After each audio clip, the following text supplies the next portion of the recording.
you'll get to the bottom of who you really are and what you are. But that's done on a conscious level as opposed to the breathwork you were talking about, which is cellular level. Yeah.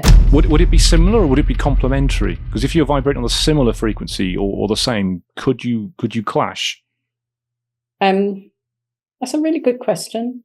Well, again, that's two in one podcast. And your personal brand is what other people say about you when you're not in the room. Yeah, exactly that.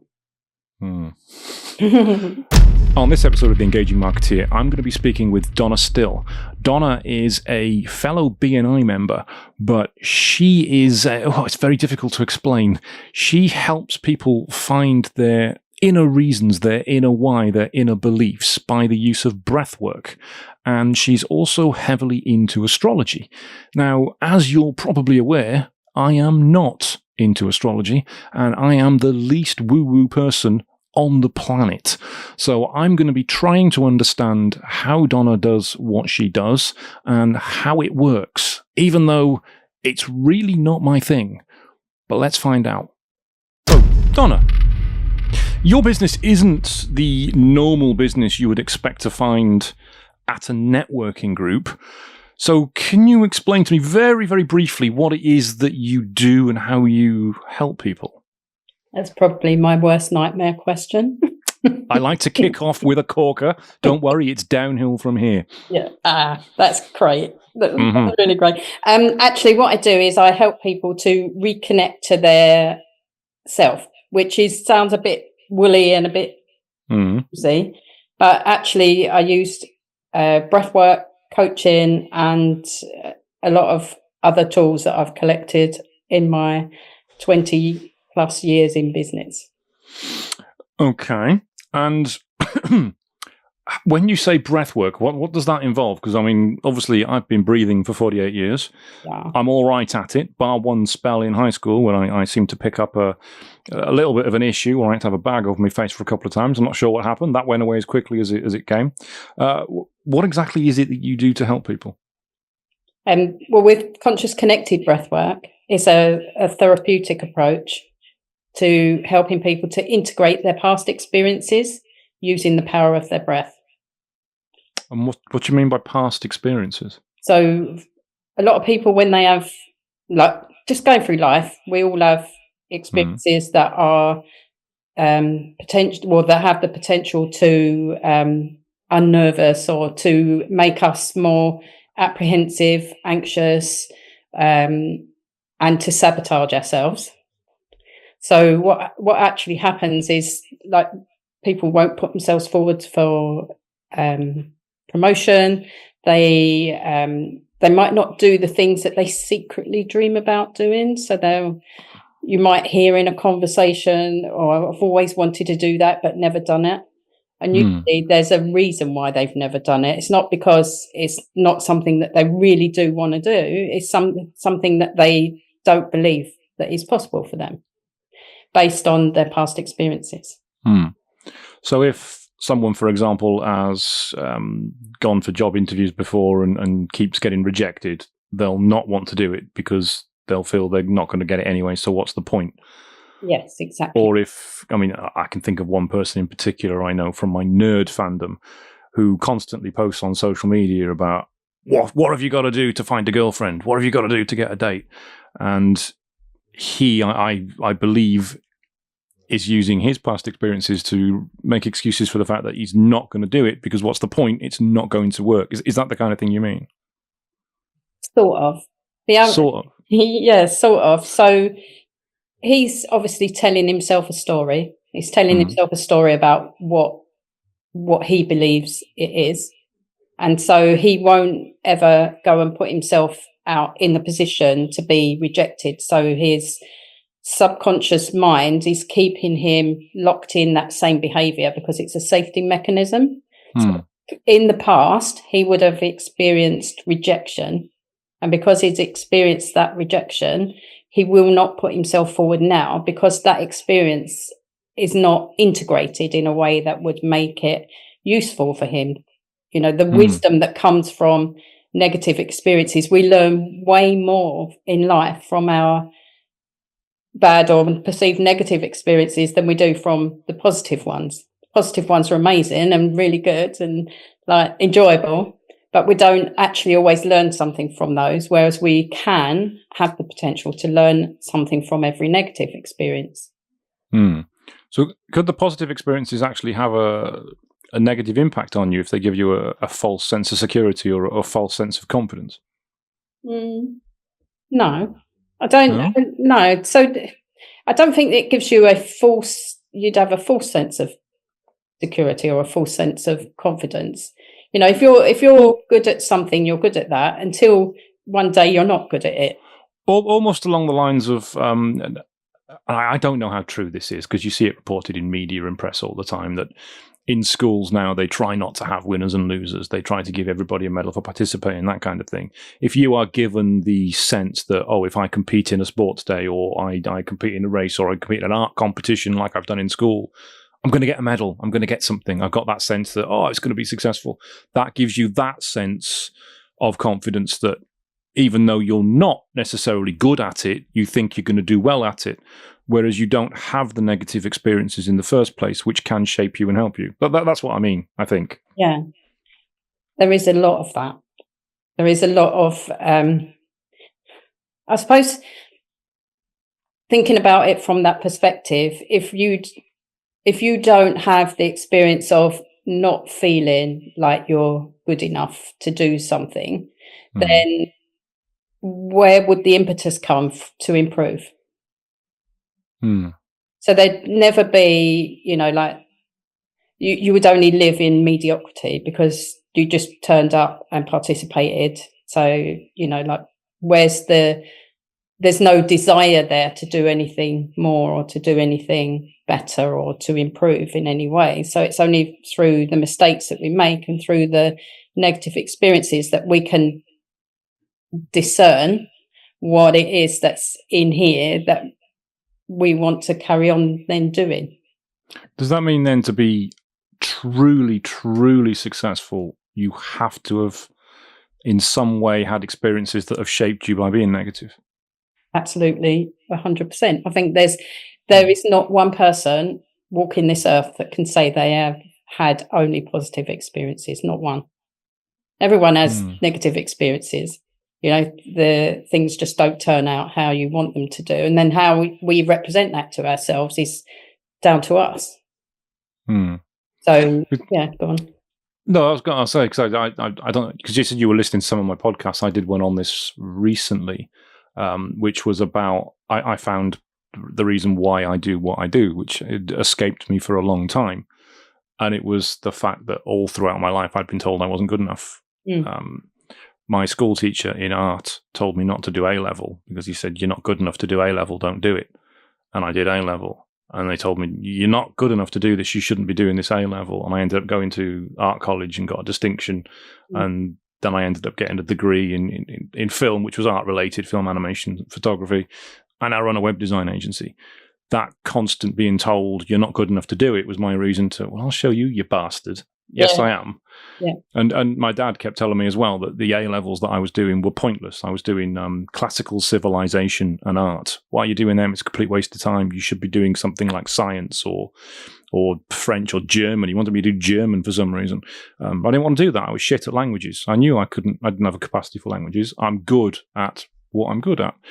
But being told I was never good enough was always my reason for wanting to actually be the best at everything that I do, which is why in BNI, which I know you're a BNI member, I'm the number one member in the region.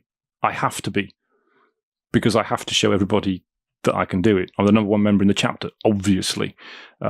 Everything I do is about showing people that I am better than I've been told I am. Is that what you mean by negative experiences shaping? Yes, exactly that. Yeah, every single experience. I grew up thinking I wasn't good enough, that I wasn't, you know, like that I couldn't do this and couldn't do that. So I ended up running a painting and decorating company, actually promoting myself as a female decorator, and did that for 15 years. You know, it's like, and I would never let anyone tell me I couldn't do something, because to me, it was like a red rag to a bull. It's like, I'll show you, you bastard. you know. Yeah. And you can say bastard, it's fine. You can swear as much as you like. Okay, thank you. It's a sweary podcast. Go for it. Let rip. Yeah. So, you know, it was always, that is what's always driven me as well. It's like, but when you look at the, you know, across the board, without the negative experiences, you know, like an aeroplane can't take off without the, you know, it takes off against the wind, doesn't it? Do you know what I mean? And it gets that uplift. It's I speak with my hands, by the way, so I'm arm waving. Yes, for those not watching, for those listening, Donna's hands are all over the place. Yeah. So, but yeah, I mean, it's definitely that feeling of not being good enough is a very good driver for improvement. But I think as well, you know, there are other experiences that people have that can be very traumatic, that mean that they just close down parts of themselves, which then means that they don't ever go outside of that safety net that they create for themselves. And then eventually they become disconnected from who they even knowing who they are anymore. I mean, it's I say I only just recently realized that about myself. I didn't really know why I properly did what I did until the last couple of months. And I'm 48, so I imagine most people don't know what it is that's driven them, what it is that shaped them. How easy is it for them to find this out? And is that what you help them with? It is what I help them with. And for some people, it can be really challenging. They can find it really hard to really go into their core drivers. But that's all part of the toolkit that I use. So I help people by helping them to understand what those drivers are. Because I can do NLP, you know, and that actually works really well, but it's more an intellectual process, you know, like, you know something, but you don't always know why you do it and what has driven that behavior. And until you can get to that, and sometimes intellectually, that's not, you know, it's not always easy to get there. So by using breath work, it sort of goes underneath the radar of the conscious mind and works with the body. And it works like on that somatic level where it's helping you to integrate whatever those experiences are and make sense of them so that you can then align with what you really want to do. So from that perspective, you've got the, for example, I had a client who had lots of counselling, lots of coaching to help her grow her business. But she'd get to a certain level of turnover and then everything would just implode. And then she'd be starting again. And it was like she had to keep reinventing the wheel to get back to that level again. So the way, just working purely with breath work and doing the integration process, because I'm quite intuitive and I do a bit of woo-woo stuff as well. I thought you might do some woo-woo as well. So just something about you said woo-woo. So during that process, I get a lot of downloads and a lot of information that just that's in the energetic field. And when that happens, I just vocalize it and give it to the person because it's for them. And what happened, she had this huge like energetic release, because if you've ever been in a conscious connected breathwork class, it can be it's like emotion. It's emotionally, you can sort of you're going through waves. It's like a full-on assault for your senses. So, and there's music and there's affirmations and there's body work as well. So I use acupressure, and aligned with the music and the affirmations, and that triggers events in the body. So it triggers movement in the body. And then what happens is the person, from a neurological level, integrates the information. So it's at a cell level, the work's happening. It's not so much with the mind. So it's happening at a cellular level. And in this particular breathwork session with this particular client, they had this huge energetic release. And from that, when we had the integration discussion at the end, she was saying that she'd had an experience when her own child, who's now in their early 30s, was only 5. And she'd had nearly 20 years of counselling for this experience, which was extremely traumatic for her. She witnessed a road traffic accident. Oh. And she'd had all this counselling, and she'd still there was no intellectual connection to the 2 events. But in this breathwork session, the connection was really clear. And as a result, they then went off and created their dream business with, working with horses. And it's just mad how it works. But it's to still be carrying that energetic imprint from an experience, 20, 30 years ago. And even for a lot of people, it's even longer. We've got no idea what we're carrying and what is controlling our lives until we start diving into this and integrating our past and allowing ourselves to then reconnect to who we truly are. So once this woman, for example, once she'd done all that, is she able to put that behind her and for it to go away, for it to be gone, or is it something that she's always going to have with her regardless?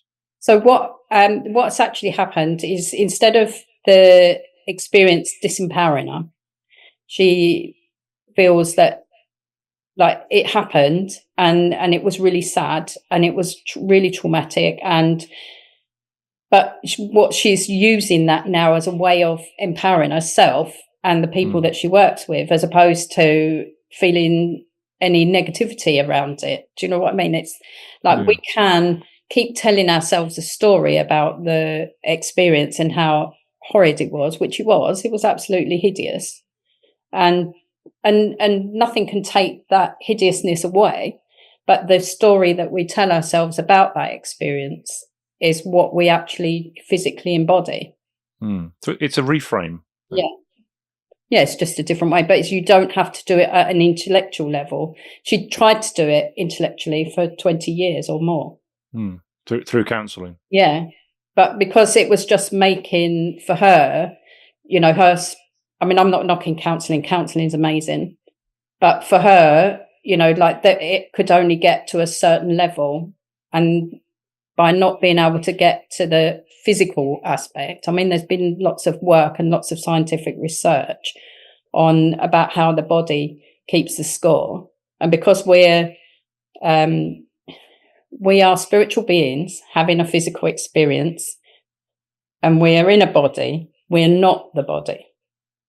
Right. So all right. Okay. Right. Right. We're in a body, but we're not the body. Yeah. So, and this is so one of my mentors was Bob Proctor, and he used to teach this. And when I first heard it, I was like, "What are you talking about? What's the, But actually, when you actually sit and think, right, who is doing the thinking?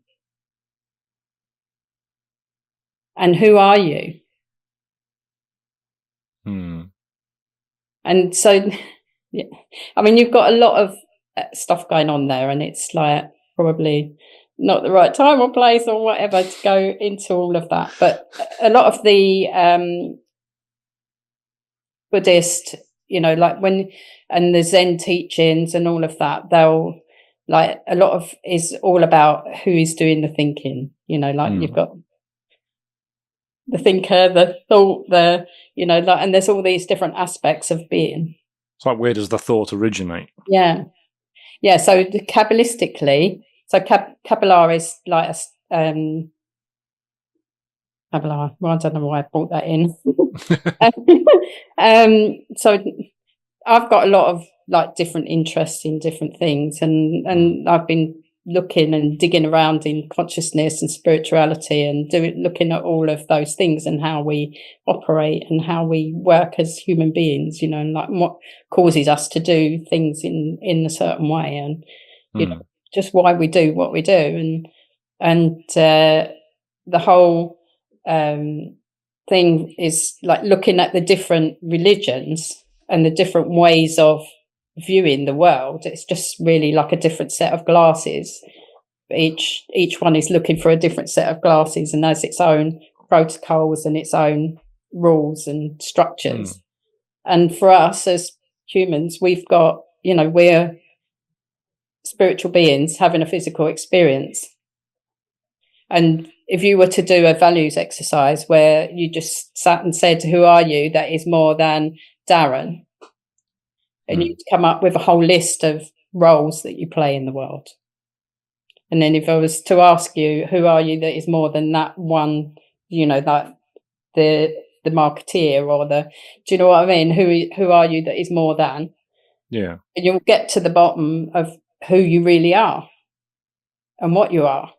Well, that's done on a conscious level as opposed to the breathwork you were talking about, which is cellular level. Yeah. So you can get down to the whole who you are really from an intellectual basis, but you can't necessarily embody that as a being, because it's like you have to do both. I'm wondering, listening to you speak about this, how you manage to put this across during a BNI networking meeting. I don't very well. Where you have maybe 60 seconds, depending on the size of your group, maybe 45 seconds, I don't know. How do you do that? I don't do it very well in terms of the explaining all of this. And most people, they're like running away, running for the hills. But essentially, I facilitate transformation in a nutshell. And work primarily with women, because women are not. I haven't got nothing against men. I do work with men as well, but my client base primarily is women. Are women more open to this, and men a bit more cynical? To some extent, yes. I think women are more self-aware.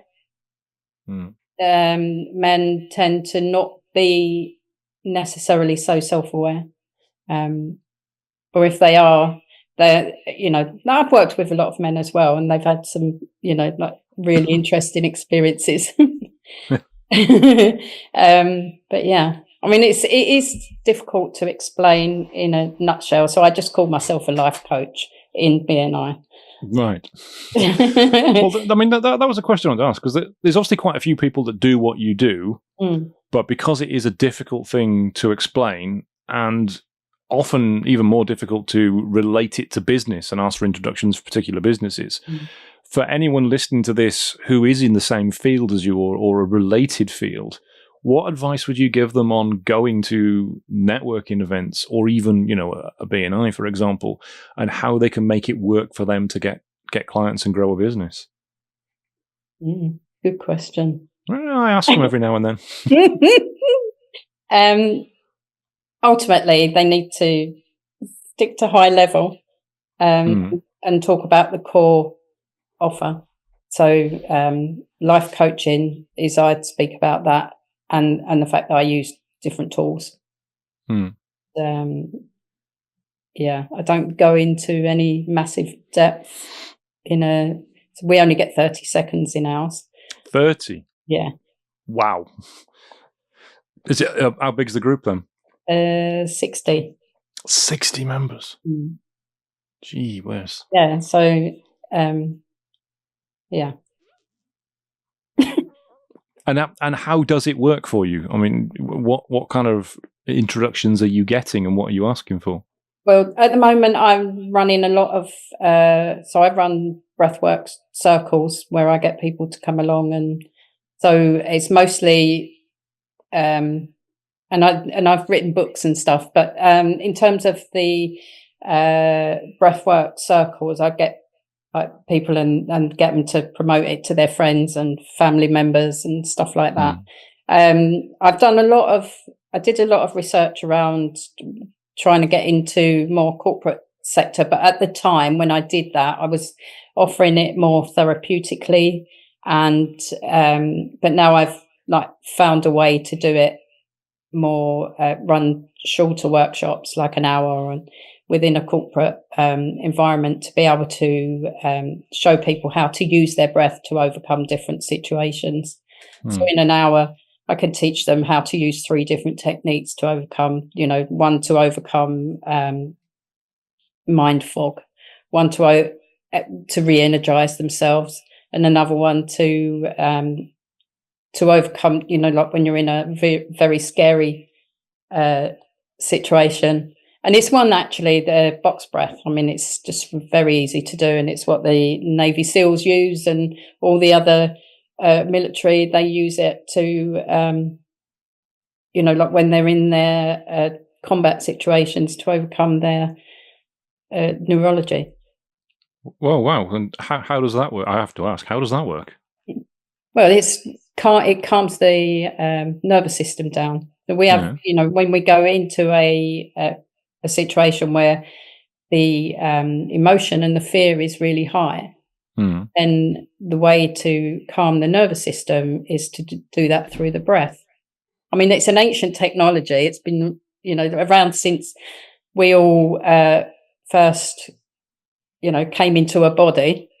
And how would you go about doing that? What's the exact process you'd use? Well, first of all, you'd have to just tune into yourself, and then and that's easier if you shut your eyes. Just tune in, and when I say tune in, I mean like just listen to your body. And if your heart's beating really fast, then to calm it down, you would have to like slow your breathing down. So when you slow your breathing down and allow the breath to go all the way down to your belly, because often when we're in a situation that makes us anxious, the breath is all up in the shoulders and high in the chest. Right. And then that we're not allowing our brain to get a lot of oxygen. So then, like, by calming the breath and slowing it down, so you breathe in for 4, like just do a slow count, and then hold it for 4, and then breathe out for 4, and then hold it for 4. And what that will do will calm the anxious situation down. And so that's what Navy SEAls do. Yeah. But it's a very, like they teach them to do it and overcome their neurology. There's a lot of science behind it as well. It's been backed. I think it was Dan Brule who brought it first to he was teaching Navy SEALs box breath in the States. Yeah. Oh, wow. And the BNI chapter you're in, how long have you been involved with it? I joined in August 2019. So, wow. So you've been in there quite a while then, coming up for 5-6 years. Yeah, 6 years. I'm an area director consultant as well. Wow. Support. And it's always been for this business? Yes. So it's working for you then, for you to keep doing it for that length of time? Yeah. I mean, I enjoy it. I enjoy doing what I'm doing. I do breath work. I do coaching. I work with people like straight up coaching, as well as like including breath work and NLP. I write books. I've written and published 5 books. Got another one that I did this week. Another one that you wrote this week, or you finished this week? No, so I wrote it. Interestingly, I had a BNI meeting to go to on Tuesday morning, and I woke up at 2:30 in the morning, which can be really annoying sometimes. But actually, I woke up because I had this information that I needed to write down, and so I just journaled all the content that was in my head. And actually, it was the content for a book, which is going to be called The Lunar Temple. And it's all about new moon or dark moon energy, and about how to use that and how to run yourself, like how to use it to manifest what you really want. And I know manifest is a really overused word. Yeah. So it's really about for renewal. Like we can tap into the ancient technology of the moon. and use the moon cycles as a way of manifesting stuff in our life or bringing things into formation in our life. So the full title will be The Lunar Temple, and it's a new moon alchemy book for a year of rituals, renewal, and rebirth. That's a big title. It's a big title, That's a big title. Like a month. So for each new moon for the coming year, it will be like there's a specific ritual and altar to create and stuff like that. I quite like creating altars and doing stuff like that with natural materials. So I do a lot of that as well. It's just a passion. It's something that I really enjoy doing. Is that, I don't take this the wrong way, because I've got a friend that does this. Is that related to druids and witchcraft? No. No, right, okay. No, it's not. And actually, I don't do any of that druid. Do you not? No, I don't. Or witchcraft. What fascinates me is the working with the plant material. I mean, I literally go out into the garden and ask which plants want to be involved in my altar for this month. All right. And they jump literally like, speak to me. Oh, that sounds a bit crazy. But well, it's getting there. It's getting there. and yeah, so the one I created for this new moon for this month was made with silver birch, lilac, ivy, and Chinese cherry, which are all like really vibrant right now. Yes. Yeah. Okay. Okay. Yeah.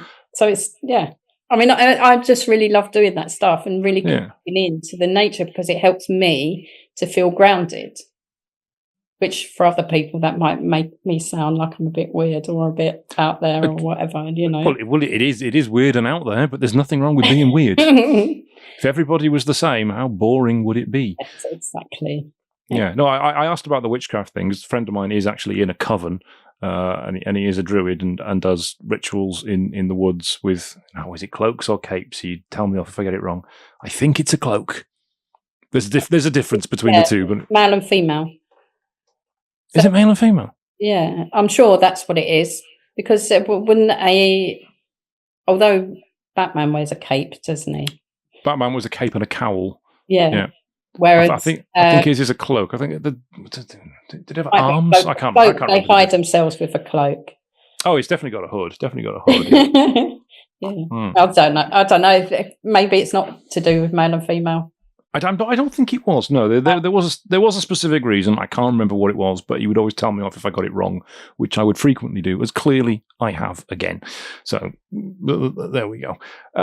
You've written quite a few books, you mentioned. If they're the ones listed on your website, there's a couple on astrology as well.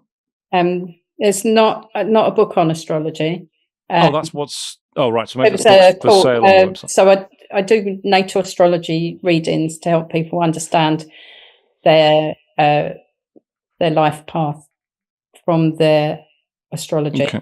So the intention of we choose the day we're born. I think I was born on a Monday. I would never have chosen a Monday. Well, what a horrible day to be born on. Not with today's thinking, you wouldn't have. No, yeah, I suppose. I mean, just before we came on now, I was talking about, the stuff that you do with the guys in the office, and I mentioned astrology to it then, and somebody was very excited about it, and then demanded to know what star sign I was. Demanded to know. And then read out the profile for Leo. Right. Center you're doing podcasts. Center of attention, natural leader, very ruled by the sun. Yeah, all that sort of stuff. I've known that's the profile for a while now, and while it's accurate, obviously, is it accurate because I know that's what it is and I play to that, or as I've often said, Leos would be centre of attention because they were born in August. They're the youngest kids in the school. They always crave the attention because they otherwise don't get it because they are the youngest. How much? I'm trying to ask. How much stock is there in that? What's your belief on it? My personal belief on astrology is that we are all born with an intent. It's much more from an evolutionary perspective. that I work with it. So so it's like, what was the life intent? What was your intent for being incarnated into a body? So what's your reason for being, basically? Yeah. So I work a lot with the ascendant, the sun, the moon, and the north node, which tell you roughly what all of that is. So the ascendant is the sign that was rising on the horizon when you were born. So you might be Leo, which is where your sun was when you were born, but it also is influenced by your rising sign. So what was rising at the moment of your birth, and where was the north node located, and where was the moon located? So the sun is really about the fuel that you burn, and the ascendant is how you show up, and then the moon is the emotional intent and the way you deal with emotions, and the north node is very much about what the soul is here to do. You see, I've always had the attitude with this. I've got an open mind. I can very well believe that there is some force in the universe that controls what we do. As you mentioned, where does the thought come from? Does it come from me? Does it come from my body? Does it come from my mind? Does it come from somewhere else? I can believe that's true. I can believe that, you know, the angles of stars in the universe can dictate what happens to you. I can buy into that, because we don't know. We don't know. I mean, it's such a massive universe. We've no idea. There's alien life out there. Absolutely. It's a mathematical fact. There's going to be. There has to be. We'll probably never meet it in our lifetime, but it's got to be there mathematically. The bit I don't get, the bit I have trouble believing, is that people like Mystic Meg and Russell Grant can interpret this and put it in a daily newspaper and tell you what you're going to do that day. That's the bit I struggle with. So what's your thought on that? I struggle with that bit as well. Struggle with that bit as well. Yeah, no, I don't do predictive astrology. I think there is a lot of astrology is based on, and a lot of the teachers that I've followed and worked with, they very much look to history to see what was happening when that planetary configuration was in that, yeah. I don't know what I was going to say, but that, when that planetary configuration was as it is today. I mean, the way that it is right now, it's very much more a collective experience. So so they look at what was happening, say, with where Pluto is in the 11th house of Aquarius in the early degrees, and the last time that happened, there was lots of revolution happening. So they look at what's how that might transpire today. Yeah. Because every time it had happened in the recorded past, that's what happened. And there's lots of different astrology systems. I mean, I use an evolutionary one, which is more, and I only use it to help people to understand who they are and why their experiences mattered. As you were talking then, there was a famous quote that was going through my mind. I can't remember who said it. I think it was an American president. Obviously not the current one. One of the intelligent ones. Quote me if I'm wrong, but it was on the lines of the two most important days in someone's life are the day you were born and the day you find out why. Yeah, I don't know who said that, but that's a very good quote. And it's essentially you help them with both of those things, don't you? Yeah. Might be that quote, thank you. I'd take that. I'd use that quote in BNI if I were you. I get the feeling it was somebody like Thomas Jefferson. Someone will correct me on that. They'll put a comment in and tell me who it was, because it's very easy to Google. I just can't Google it right now. But yeah, it is a famous quote, because many people don't find out why. No. And that's why they become disconnected from who they are, the truth of who they are. it's really interesting because like one of the things like that I realized, so I've got, my sun is in Gemini and it's in the second house. And so the house matters. The ruling planets for each one matter, and the other aspects within each planet, that all matters.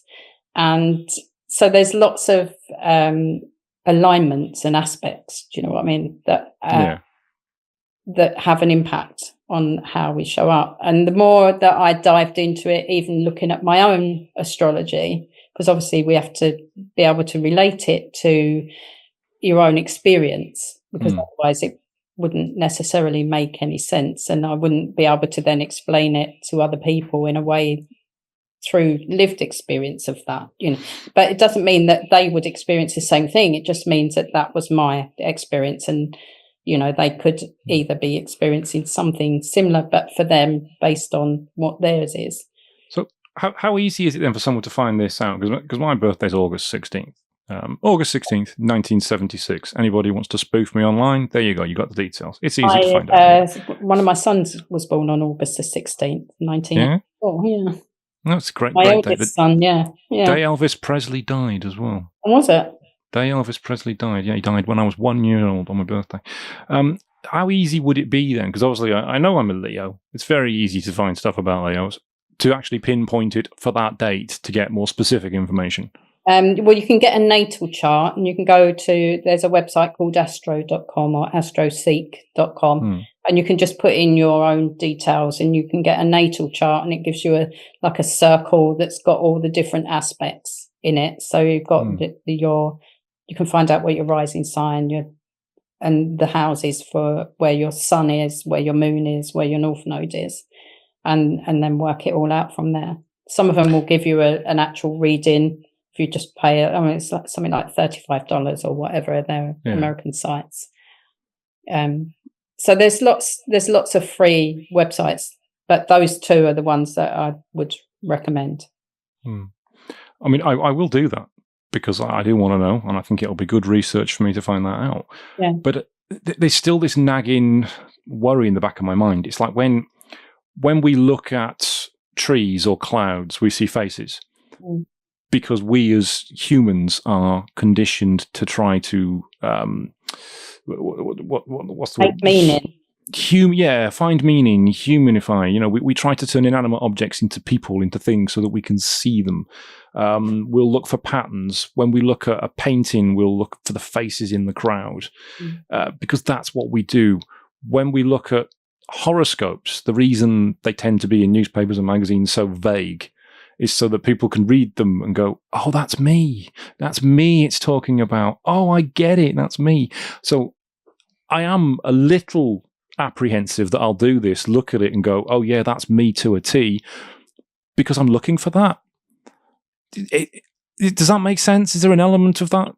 Confirmation. Confirmation bias, yeah.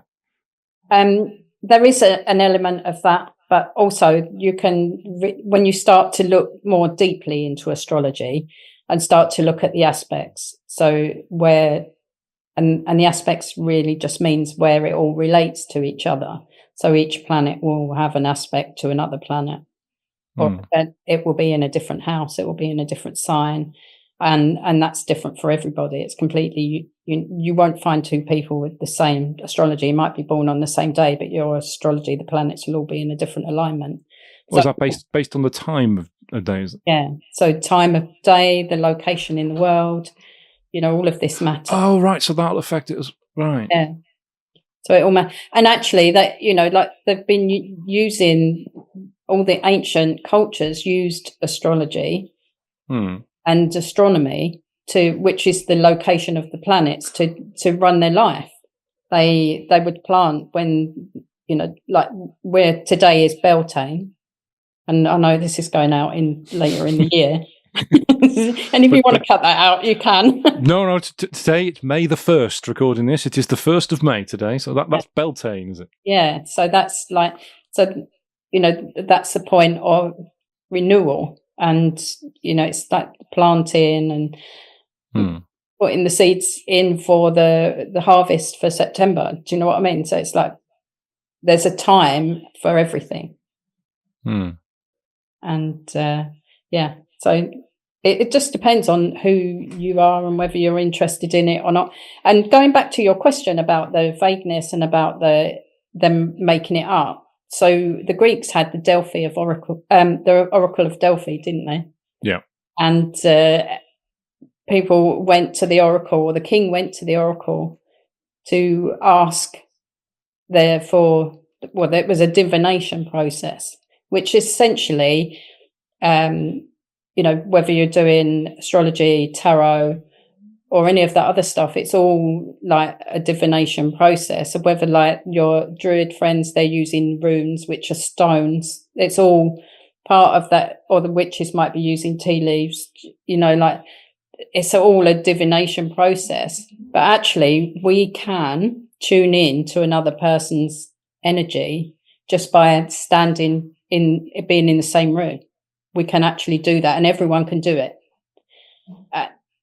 And you will know, like when you go into a room and someone's in a really bad mood, you feel it, you can sense it.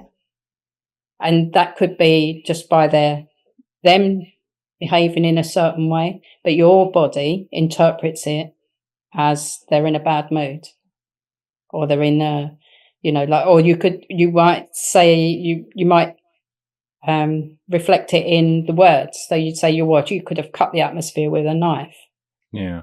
And so it's embedded in who we are to do this, to have, but it's not always called divination. It's not always, but we've all got the ability to read into whatever's happening. Yeah. So when somebody is in a bad mood like that, or angry with me, they give off an energy, don't they? Yeah. I mean, you don't need necessarily to see their face. You don't need to hear them speak. You've done something wrong. Yeah, and your body knows. Your body gets the signal. Yeah, I've never thought of it like that. Mm. So when like the more pop astrologers, when they're doing their pop astrology, they're tuning into not so much your personal astrology, they're tuning into what the collective zeitgeist is about that sign, based on what they intuit on the current planetary alignments. So it's their interpretation. Yeah. But it might not resonate with me, which clearly doesn't resonate with you. So it's like, if it doesn't resonate, we'll find ways of putting it down, or finding some other way of like, no, that doesn't apply to me, so I'll just push it to one side. Which would be why, if you're stood in a newsagent or a supermarket and you're flicking through different newspapers at astrology for that day, you can see completely contrasting readings for your sign for that day. Yeah. Even though it's the same sign. Because it's how they've interpreted it. Yeah. Yeah. I mean, it is all about the interpretation. And it's important, actually. Same in a lot of business, like when you're working with other people, it's important that you connect and you resonate, or in the language of manifestation, they call it a vibration. Do you know what I mean? It's like, really, it's about resonating. Do you connect with that person on that level? Do you connect at all? Do you find it comfortable to be around that person, or don't you? You know what I mean? And like, you would never go and work with someone that you feel really uncomfortable around if for whatever reason you don't feel safe. So because you wouldn't feel safe, you wouldn't go and work with them. And people vibrate on, unless I'm reading this wrong, people vibrate on different frequencies. Some people you just want to be around. Yeah, exactly. That doesn't mean that everybody wants to be around them. Just those that are vibrating on a similar frequency. Would it be similar, or would it be complementary? Because if you're vibrating on a similar frequency or the same, could you clash? That's a really good question. Well, again, that's two in one podcast. Yeah, because they say opposites attract, don't they? Well, that's the phrase I hear. Well, I suppose it's where if you want to, if you see someone else, they're doing something that you aspire to, you would naturally gravitate towards them because you naturally want to learn how to do that. Or if they're doing something that gives you a good feeling, then you'll want to be around them. opposites sometimes attract, sometimes they repel. So, it depends. Like some business coaches, for example, some mentors, some speakers, some of them, they just have this aura that you think, I want to be around this guy or this woman. I want to hear more from them. I just want to learn from them. I just want to be near them. Whereas others, you run they get on heels. Yeah, others, they just don't. Because not everybody resonates with everybody. Yeah. Some people you hate, some people you really love. And it's your kind of people. Yeah. Your tribe. Which buys in more to the idea that, as in BNI, it's sometimes said that you should be yourself. You should be yourself and be as open as you possibly can, because if you try to be something you're not, you're going to attract people that aren't your ideal target client, your ideal person to work with, and you're just going to make things harder for yourself. Yeah, absolutely. And not only do you make it harder for yourself, you make it harder for everyone else as well, because they might not understand what's going on, and everyone makes meaning out of everything. So, although it's not our, it's not. What's the quote? It's not, or there is a quote around it which escapes me right now. But the what you think of me is not my business. But actually, when we're in business, it is our business to know what other people think. So, because otherwise we won't never be able to improve anything. Yeah. And your personal brand is what other people say about you when you're not in the room. Yeah, exactly that. Do you know, we're out of time, do you know? Are we? Wow. We are out. We've been, we are out. I can't believe it. We've just been talking about this for so long. I can't believe we're out of time. I've loved this. This has been fascinating. I've really enjoyed this. So for anyone listening to this that thinks, I want to know more about that, what's the best way for them to get in touch with you? Well, they can get in touch by email, which is donna@donnastill.com, or I've got a contact form on my website, which is myname.co.uk. And I'm on all the usual Instagram, and although that's got a different name, that's Ultimate Life, which that's a whole other story. That's a whole other story. That's for another time. That's for another time. Exactly. To make it easier for people, I'll pop those links below the podcast in the YouTube description and iTunes, Spotify, whatever. If you scroll down when you listen to this, have a look at that. There's going to be links down there for you to get in touch with Donna. Thank you. Okay, Donna, thank you very much for being on the podcast. It's been a pleasure. Thank you. Thank you for inviting me. My pleasure.